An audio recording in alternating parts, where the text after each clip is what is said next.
तो आज हम शुरू करें चैप्टर 1.5 का क्वेश्चन नंबर 6 नंबर क्वेश्चन देखिए क्या लिखा हुआ है। A square plus b square into x square minus 2ac plus b d x plus c square plus d square equal to 0। द्विघात समीकरण के दोनों मूल समान होने पर प्रमाणित करें कि a by b equal to c by d. तो जब दोनों मूल समान बोल दिया इसका मतलब क्या है कि बी स्क्वायर माइनस 4ac बराबर 0 होना चाहिए। ठीक, तो इसी फॉर्मूले को यूज़ करके हम इस सवाल को बनाएंगे। तो यहाँ बी स्क्वायर माइनस 4ac, तो बी स्क्वायर क्या है, ये वाला पोर्शन b है यानी minus 2 into a c plus b d, इसका whole square minus 4ac, 4 into a हो गया a square plus b square और c हो गया c square plus d square equal to 0। ठीक, तो इससे हमें प्रूव करना है क्या, a by b equal to c by d. बस इसको सॉल्व करके ही हमारा हो जाएगा। तो यहाँ स्क्वायर है, माइनस है, स्क्वायर का माइनस प्लस हो जाता है तो बाहर आ जाएगा प्लस, और ये a c plus b d whole square minus 4, और इसको गुना कर देते हैं। A square c square plus a square d square plus b square c square plus b square d square equal to 0। और यहाँ पे a प्लस बी का होल स्क्वायर है, इसको भी सॉल्व करते हैं। तो ये हो गया 4 बाहर, इसको रहने दी, और ये हो गया क्या ए स्क्वायर यानी कि a square c square plus 2 into a c into b d और plus b square d square, और यहाँ पे माइनस। अब 4 से सबको मल्टीप्लाई कर देते तो 4a स्क्वायर सी स्क्वायर, सब माइनस हो जाएंगे क्योंकि माइनस से मल्टीप्लाई हो रहा है। तो minus 4a square d square minus 4b square c square minus 4b square d square equal to 0।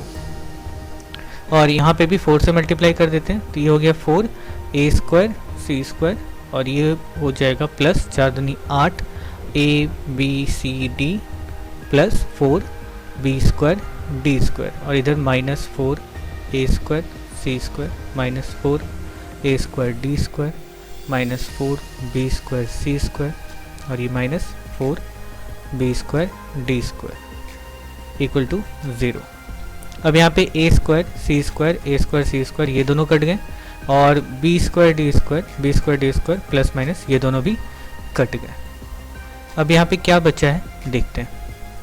देखिए क्या बचा है, 8abcd ये बचा, और इधर पे क्या बचा minus 4a square d square और minus 4b square c square equal to 0। अब यहाँ पे हम एक फॉर्मूला यूज़ कर पाएंगे। कब यूज़ कर पाएंगे, जब यहाँ ये जो स्क्वायर वाला पार्ट है ये प्लस में होगा, और प्लस में कब होगा, जब हम माइनस कॉमन लेंगे इसमें से। तो जैसे ही हम माइनस कॉमन लेंगे तो जो माइनस वाला टर्म है वो दोनों प्लस हो जाएगा, और जो प्लस वाला टर्म है वो माइनस हो जाएगा। तो यानी कि ये क्या हो जाएगा 4a square d square minus 8abcd plus 4b square c square equal to 0। अब माइनस को अगर हम 0 के पास लेके जाते हैं तो 0 को कोई फ़र्क नहीं पड़ने वाला है, क्योंकि वो तो यूनिक है, वही सबसे महान है, 0 ही सबसे महान है। तो 0 के पास प्लस जाए माइनस जाए वो सब अपने पास रख लेता है, उसको कोई फ़र्क नहीं पड़ता। तो हमारा इक्वेशन कैसा हो जाएगा, इसको थोड़ा छोटा करते, छोटा यानी कि 2ad होल स्क्वायर, और इधर पे इसका क्या हो जाएगा 2bc होल स्क्वायर, और यहाँ पे हम क्या लिख सकते हैं, यहाँ माइनस है ऑलरेडी 2ab यानी कि 2 into a c into 2b a d into b c equal to 0। अब देखिए यहाँ पे क्या हो जाता है 2 गुना 2 यानी कि माइनस 8abcd। ओके, यानी कि ये जो भी हमने लिखा है वो सेटिस्फाई कर रहा है, और ये किसका फॉर्मूला है, a square minus 2ab plus b square. क्या होगा ये a माइनस बी का होल स्क्वायर यानी कि 2ad minus 2bc whole square equal to 0। और ये स्क्वायर भी जब हम 0 के पास लेके जाएंगे तो उससे भी 0 को कोई फ़र्क नहीं पड़ेगा, वो वैसा का वैसा ही रहेगा। तो क्या हो जाएगा 2ad minus 2bc equal to 0 again. अब इस माइनस बी सी को दूसरी तरफ लेके जाते हैं तो ये क्या हो गया 2ad equal to two b c. तो यहाँ से 2 और 2 दोनों गए, बचा क्या, a d equal to b c. और हमें प्रूव क्या करना है, हमें प्रूव करना है a by b equal to c by d. तो यहाँ पर देख रहे हैं ए बाई बी चाहिए तो बी नीचे आ सकता है, सी बाई डी चाहिए तो यहाँ डी सी के नीचे आ सकता है, यानी कि a by b equal to c by d. और यही हमें प्रूव करना था और ये प्रूव हो गया। ठीक है, यहाँ पे प्रूव्ड। नेक्स्ट करते हैं। अब नेक्स्ट देखिए क्या लिखा हुआ है, प्रमाणित करें कि 2a square plus b square x square plus 2a plus b x plus 1 द्विघात यदि समीकरण के दोनों मूल वास्तविक नहीं होंगे, यदि a और b बराबर ना हो तो। ठीक है, तो हमें क्या दिखाना है कि ये दोनों मूल वास्तविक नहीं होंगे। वास्तविक कब नहीं होगा, जब जब बी स्क्वायर माइनस 4ac इसका मान 0 से कम हो, यानी कि इसका वैल्यू जो है वो नेगेटिव में आता हो। ठीक, तो ये हम चेक करेंगे कि बी स्क्वायर माइनस 4ac जो है वो नेगेटिव में आता है या नहीं। ओके, बस यहाँ पे ये चेक करना है हमको। तो बी स्क्वायर माइनस 4ac लगाते हैं तो 2a प्लस बी इसका होल स्क्वायर यानी बी स्क्वायर ये हो गया minus 4 into 2a square plus b square, ये a वाला हो गया, और c क्या है इंटू 1। बस इसको हमें चेक करना है कि ये माइनस में आ रहा है या नहीं आ रहा है। ठीक है, तो यहाँ स्क्वायर और 2 का स्क्वायर ये 4 हो गया, और इधर क्या हो जाएगा a plus b whole square, और यहाँ पे माइनस 4 से इसको मल्टीप्लाई कर देते हैं तो ये क्या हो जाएगा, अच्छा सॉरी 2 यहाँ पे बाहर है ना, तो ये हो गया 8a square plus b square. अच्छा यहाँ पे ये हो गया और ये स्क्वायर बाहर है, a प्लस बी का होल स्क्वायर है, तो 4a square plus 2ab plus b square, और यहाँ पे माइनस का 8 से मल्टीप्लाई कर देते तो 8a square minus 8b square. ठीक है, अब 4 से सबको मल्टीप्लाई कर दिए तो ये हो गया क्या, 4a स्क्वायर प्लस 8ab और प्लस 4b स्क्वायर, यहाँ पे minus 8a square minus 8b square. Okay, अब बस यहाँ पे देखिए a square b square 4 plus में है 8 माइनस में है तो क्या हो जाएगा माइनस a स्क्वायर, तो यहाँ पे क्या आ जाएगा प्लस का 8ab माइनस 4a स्क्वायर, और यहाँ पे भी माइनस का 4b स्क्वायर। ओके, अब हम इसको ऐसे ही छोड़ सकते हैं, ऐसे ही छोड़ सकते तो हो सकता है, लेकिन हमें इसको आगे सॉल्व करना है। ठीक है, हमें इसको आगे सॉल्व कैसे करना है, इसमें से माइनस कॉमन लेकर के, जैसे पिछले सवाल में किया हमने। यहाँ पे देखिए स्क्वायर वाले टर्म को हमें पॉजिटिव बनाना है, तो पॉजिटिव बनाने के लिए माइनस बाहर लेंगे तो सारे माइनस जो है वो प्लस हो जाएगा, यानी कि 4a स्क्वायर, और जो प्लस है वो माइनस हो जाएगा माइनस 8ab और प्लस 4b स्क्वायर। ओके, अब इसको थोड़ा सा छोटा करते हैं, तो ये माइनस तो बाहर ही है 2a होल स्क्वायर, और यहाँ पे प्लस 2b होल स्क्वायर, यहाँ पे क्या है minus 2 into 2a into 2b। अब देखिए ये वाला क्या आता है 8ab आ जाता है, 2 दूनी 4 दूनी 8 ab और माइनस, तो ये किसका फॉर्मूला है, a माइनस b का होल स्क्वायर, यानी minus a minus b whole square यानी 2a minus 2b whole square. अब वैल्यू जो है वो क्या है नेगेटिव में, वैल्यू नेगेटिव में है, इसीलिए हम कह सकते हैं कि जो भी ये द्विघात समीकरण है वो इसके मूल वास्तविक नहीं होंगे। तो हम इसीलिए यहाँ पे लिख देंगे चूँकि minus 2a minus 2b whole square is less than 0, ठीक है 0 से कम है, इसीलिए मूल वास्तविक नहीं होंगे, इसलिए मूल वास्तविक नहीं होंगे। ओके, अब अगला देखते हैं। अब यहाँ पे देखिए क्या है 5x square plus 2x minus 3 equal to 0। द्विघात समीकरण के दो मूल अल्फ़ा और बीटा होने से हमें कुछ इक्वेशंस दिए हैं, अल्फ़ा बीटा को लेकर के उसको सॉल्व करना है।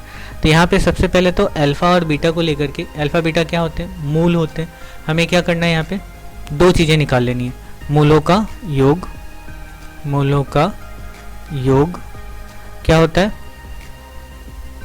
तो मूलों का योग होता है माइनस बी बाई ए और मूलों का गुणनफल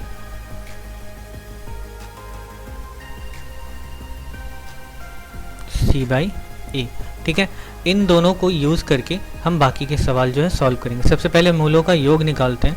तो योग क्या होगा, यानी अल्फ़ा प्लस बीटा बराबर minus b by a minus b by a. तो इस इक्वेशन में बी कहाँ है, ये रहा, और ए कहाँ है, यहाँ पे, यानी कि माइनस 2/5। और alpha into beta, alpha beta का गुणनफल क्या होगा, सी बाई ए। सी कितना है, -3, और ए क्या है, 5, यानी -3/5। ओके, इन दोनों को हमें लेकर के चलना है। ठीक, तो ये वैल्यूज़ याद रख करके यहाँ पे आगे बनाते हैं। तो पहला इक्वेशन क्या है, मतलब पहला है alpha square plus beta square. ठीक है, alpha square plus beta square. ठीक, तो a square plus b square formula क्या होता है, a plus b into a plus b minus 2ab, यानी alpha plus beta a plus b whole square minus 2 alpha beta, sorry. तो a plus b whole square यानी alpha plus beta का value कितना है, -2/5, यानी -2/5 whole square minus 2। Alpha beta का value क्या है, -3/5, -3/5। बस इस तरह से वैल्यू लिख करके सॉल्व कर लेना है। तो ये स्क्वायर है, माइनस का स्क्वायर क्या होता है, प्लस, यानी कि ये क्या आ जाएगा 4/25। ठीक है, स्क्वायर जाएगा 2 के पास भी, 5 के पास भी, और यहाँ पे -3 है ऑलरेडी, माइनस माइनस क्या हो जाएगा, प्लस, 3 दूनी 6/5। अब समीकरण को बस सॉल्व करना है, इसको बस सॉल्व करना है, ऐड करना है। तो एलसीएम क्या हो जाएगा, 25, तो ये 4, और यहाँ पे 5 बचे 25 और 5 30, यानी कि हमारा आंसर कितना हो गया, 34/25। और अच्छे से अगर लिखना हो तो 1.25 और 9 34 होता है, तो 9/25। ठीक है, ये हो गया इसका आंसर। चलिए अब अगला करते हैं इसमें, नेक्स्ट कहाँ है, यहाँ है। तो ये है alpha cube plus beta cube. तो alpha cube plus beta cube को बनाते हैं, यहाँ पे alpha cube plus beta cube. तो a cube plus b cube क्या होता है, a plus b into a square minus a b plus b square. ठीक है, a square minus a b plus b square into a plus b. तो अब इसी को हमें सॉल्व करना है, अल्फ़ा प्लस बीटा इंटू, अच्छा इसको थोड़ा सा ठीक कर लेते हैं। तो ये alpha square plus beta square minus alpha beta, इसको छोड़ते हैं। अच्छा, इसको जैसा पीछे के सवाल में हमने सॉल्व किया, alpha plus beta into alpha plus beta का whole square minus 2 alpha beta. ठीक है, ये a square plus b square वाला फॉर्मूला है, और यहाँ पे अल्फ़ा बीटा ऑलरेडी है, तो इसको यहाँ पे लिख देते हैं। तो ये हमारा इक्वेशन कैसा दिखेगा, कुछ ऐसा, alpha plus beta into alpha plus beta whole square minus minus plus, तो ऐड करेंगे 2 और 1 3 अल्फ़ा बीटा। ओके, अब हमें अल्फ़ा और ये दोनों वैल्यूज़ जो है alpha plus beta equal to क्या है, -2/5 और अल्फ़ा बीटा इक्वल टू -3/5। ये दोनों वैल्यूज़ हैं, चलिए चेक कर लेते ज़रा। Alpha plus beta -2/5, alpha beta -3/5। ठीक है, अब हमें बस ये वैल्यूज़ पुट करने। तो अल्फ़ा प्लस बीटा -2/5 यानी -2/5, इसको छोड़ते हैं यहीं पे। ठीक, और इधर अंदर में क्या आ जाएगा, अल्फ़ा प्लस बीटा यानी कि -2/5 होल स्क्वायर, या -3 इंटू -3/5, अल्फ़ा बीटा का वैल्यू -3/5। अब बस हमें क्या करना है, सॉल्व करना है। यहाँ पे माइनस का स्क्वायर प्लस 2 का स्क्वायर 4, 5 का स्क्वायर 25। ठीक है, यानी ये स्क्वायर इस पे भी रहेगा, इस पे भी रहेगा, तो ऐसे ही हो गया। अच्छा, यहाँ माइनस है, मल्टीप्लाई होगा माइनस के साथ, माइनस माइनस क्या हो जाएगा, प्लस, 3 3 9/5 -2/5, और ये हो गया 25। यहाँ पे कितना हो जाएगा, 4 प्लस 5 × 5 = 25 और 9 × 5 = 45। तो ये हो गया -2/5 इंटू, यहाँ पे कुछ नहीं है मतलब गुना है, तो यहाँ पे गुना होगा, और ये 49/25। तो यहाँ क्या हो जाएगा, 49 दूनी 98, यानी कि -98, या माइनस प्लस -98/125, और ये हो गया हमारा आंसर। ओके, तो चलिए करते हैं अगला सवाल। नेक्स्ट यहाँ पे, और ये आई थिंक सबसे आसान सवालों में से एक है। तो यहाँ पे क्या है, 1/अल्फा प्लस 1/बीटा। सिंपली एलसीएम लेंगे तो यहाँ पे क्या हो जाएगा, अल्फा बीटा, और यहाँ पे क्या आएगा, बीटा प्लस अल्फा। तो अल्फा प्लस बीटा लिखो या बीटा प्लस अल्फा लिखो, बात एक ही है। तो हमारा क्या है, अल्फा प्लस बीटा का वैल्यू -2/5, अल्फा बीटा का वैल्यू -3/5। बस इन दोनों वैल्यूज को पुट करना है। तो यहाँ पे ऊपर में क्या आएगा, -2/5, और नीचे क्या आएगा, -3/5। तो ऊपर नीचे जो माइनस माइनस है ये दोनों कट के हो जाएंगे प्लस, ठीक है। और यहाँ पे हमारा क्या होगा, 2/5, और नीचे का जो ये फ्रैक्शन है, नीचे का जो ये भिन्न है, जब इसको उल्टेंगे मतलब गुना में बदलेंगे, यहाँ चूंकि भाग में है, गुना में बदलेंगे तो क्या हो जाएगा, 5/3 हो जाएगा, ठीक। तो यहाँ पे 5 और 5 गए तो बचा क्या, 2/3, और यही हमारा आंसर है। ओके, नेक्स्ट करते हैं अब इसी में ही 4 नंबर। इसमें 4 नंबर सवाल देखिए क्या लिखा हुआ है, alpha square plus beta square by alpha plus beta, ठीक। तो इसको सॉल्व करना है। तो यहाँ पे alpha square by beta plus beta square by alpha, simply हमें क्या करना है, अल्फा बीटा ले लिया हमने, और यहाँ पे क्या हो जाएगा, अल्फा इंटू अल्फा क्यूब और प्लस बीटा क्यूब। अच्छा, ऊपर ही हमने alpha cube plus beta cube का एक वैल्यू निकाला। तो इस सवाल को करते हुए ना लगातार जब आप इस तरह के सवाल करते हैं तो दोबारा से निकालने की ज़रूरत नहीं है। जब आपने सॉल्व पहले ही कर दिया है तो हम डायरेक्ट उस वैल्यू को यूज़ करेंगे। हमने कहाँ किया, alpha cube plus beta cube को हमने सॉल्व करके निकाला कितना, बस हम सीधे इस वैल्यू को पुट करेंगे यहाँ पे। ओके, तो -98/125। ओके, और नीचे क्या है यहाँ पे, अल्फा बीटा का वैल्यू कितना है, -3/5। अच्छा, तो ये यहाँ पे क्या हो जाएगा, फिर प्लस प्लस हो गया, 98/125 इंटू 5/3, 25। अच्छा, 9 8 17 ये नहीं कटेगा, तो यहाँ पे 98/75, और ये हो गया हमारा आंसर। चलिए आज के लिए इतना ही छोड़ते हैं, बाकी के सवाल हम अगले दिन करेंगे। तब तक के लिए बाय बाय, टेक केयर।